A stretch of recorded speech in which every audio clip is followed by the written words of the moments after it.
శ్రీ హనుమంతుల వారు భక్త సులభుడు. తనను నమ్మి కొలిచిన వారిని నిత్యం నీడలా వెన్నంటే కాపాడే అమృతమూర్తి. ఆ స్వామిని తలుచుకుంటే మనసులో ఎటువంటి భయం ఉన్నా వెంటనే తొలగిపోతుంది.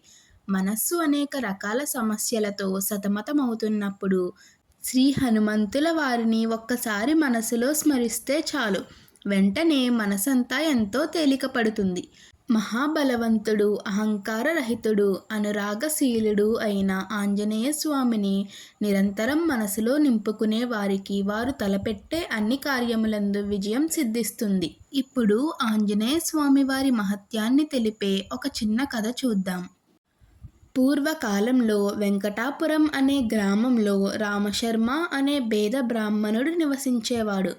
స్వతహాగా శ్రీరామ భక్తుడైన రామశర్మ నిత్యం ఆ రామచంద్రుల వారిని స్మరిస్తూ ఆ స్వామికి అత్యంత ప్రీతుడైన శ్రీ హనుమంతుల వారిని కూడా నిత్యం పూజిస్తూ ఉండేవాడు. తను పేదరికాన్ని అనుభవిస్తున్నప్పటికీ మంచి నడవడికను కలిగినవాడు. తన తోటివారందరిలోనూ భగవంతుణ్ణే చూసుకునేవాడు. ఊరువారి ఇళ్లల్లో జరిగే శుభకార్యాల్లో పౌరోహిత్యాన్ని నిర్వహిస్తూ కాలం గడిపేవాడు. ఆ ఊరిలోనే కాక చుట్టుపక్కల గ్రామాల్లో కూడా చిన్న చిన్న పౌరోహిత్యపు పనులకు వెళ్ళి వస్తుండేవాడు. రోజులిలా గడుస్తుండగా ఒకనాడు రామశర్మకు పొరుగురైన సీతారామపురం నుంచి అక్కడి షావుకారింట్లో మరునాడు ఉదయం గృహప్రవేశం నిర్వహించడానికి రమ్మని కబురు వచ్చింది. ఆ పక్క ఊరికి వెళ్ళే దారంతా అడవి మార్గంలో ఉంటుంది. ఆ మార్గం నుంచి రాత్రివేళ ప్రయాణం సాగించడం అంత శ్రేయస్కరం కాదు.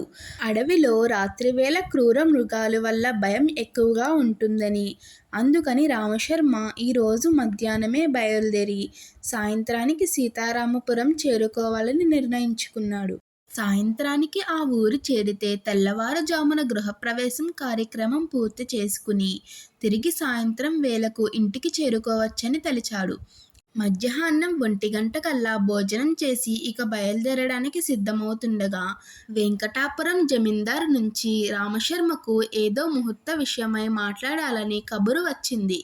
ఇప్పుడు తాను వారింటికి వెళితే సీతారామపురం వెళ్ళడానికి ఆలస్యం అవుతుంది. అలాగని వెళ్ళకపోతే జమీందారుకు కోపం రావచ్చు. జమీందారు కోపానికి గురైతే ఈ ఊరిలో దొరుకుతున్న చిన్న చిన్న పౌరోహిత్యపు పనులు కూడా లభించడం గగనమవుతుందని, ఇలా రామశర్మ వివిధ రకాలుగా ఆలోచించి అన్నీ ఆ రామచంద్ర ప్రభువే చూసుకుంటాడని భారం వేసి జమీందారుని కలవడానికి బయలుదేరాడు. తీరా ఇంటికి వెళ్ళేటప్పటికి జమీందారు ఏదో తొందర పని మీద బయటికి వెళ్ళాడని, రామశర్మ వస్తే ఉండమని చెప్పమన్నారని పనివాళ్ళు చెప్పారు. ఈ మాటలు విన్న రామశర్మకు కంగారు ఎక్కువైంది. అసలు ఈ జమీందారు ఎప్పటికి వస్తాడో, నేను సీతారామపురానికి ఎప్పటికి చేరతాను అని బాధపడ్డాడు.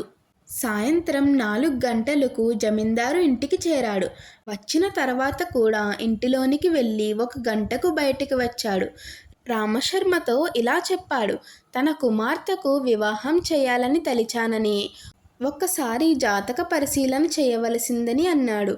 అమ్మాయి జాతకాన్ని క్షుణ్ణంగా పరిశీలించిన రామశర్మ త్వరలోనే వివాహం జరుగుతుందని అన్నాడు.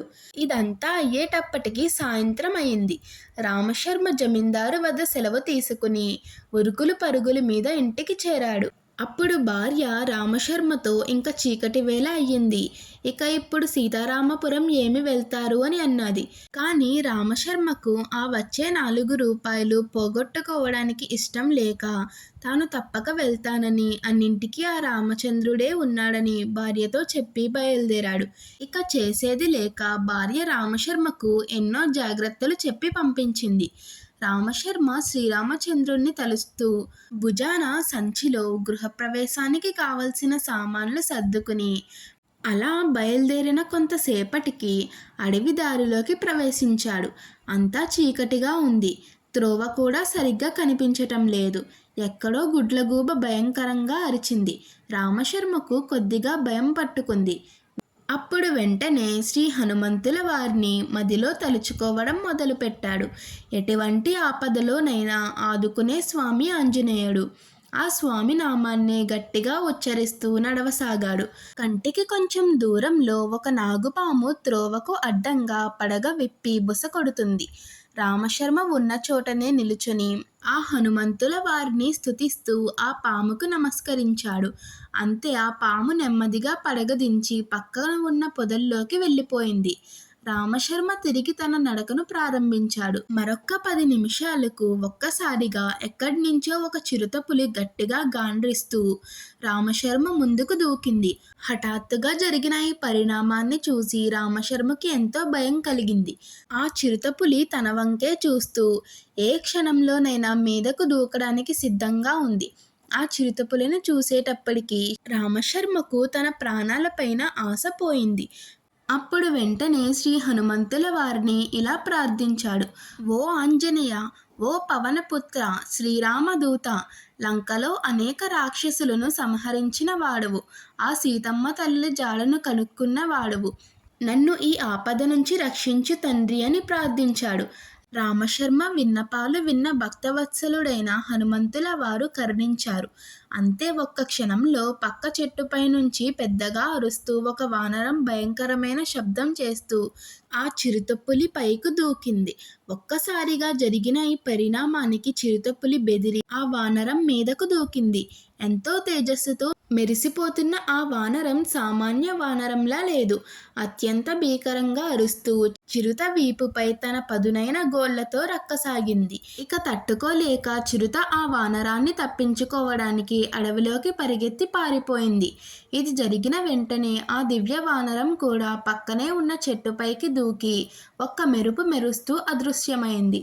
జరిగిన సంగతి రామశర్మకు అర్థమైంది. ఆ స్వామియే ఇలా వచ్చి తనను రక్షించాడని గ్రహించి హనుమంతుల వారిని ఎన్నో విధాలుగా స్తుతించాడు. ఇంకా ధైర్యం తెచ్చుకుని ముందుకు సాగి ఆ ఊరు చేరి గృహప్రవేశ కార్యక్రమాన్ని నిర్వహించి వెంటనే బయలుదేరి సాయంత్రానికల్లా తన ఇంటికి చేరాడు. జరిగిందంతా భార్యకి చెప్పి భార్యాభర్తలిద్దరూ హనుమంతుల వారికి ఎన్నో విధాలుగా స్తుతించారు. శ్రీరామ భక్తుడైన ఆంజనేయ స్వామిని స్తుతించిన వారికి సర్వ సౌభాగ్యాలు కలుగుతాయని, ఎంతటి అనారోగ్యమైనా తొలగిపోతుంది. ఆ స్వామి అత్యంత బలసంపన్నుడు, భక్తవత్సలుడు. ఆ స్వామి పేరు ఒక్కసారి తలిస్తే ఎంత భూత పిశాచాలు కూడా మన దరి చేరవు. హనుమంతుల వారిని నిత్యం స్మరించే వారికి ఎటువంటి ఆపదలు కలగవు. శ్రీ ఆంజనేయ స్వామి వారిని కొలిచిన వారికి అన్నింటా విజయం కలుగుతుంది.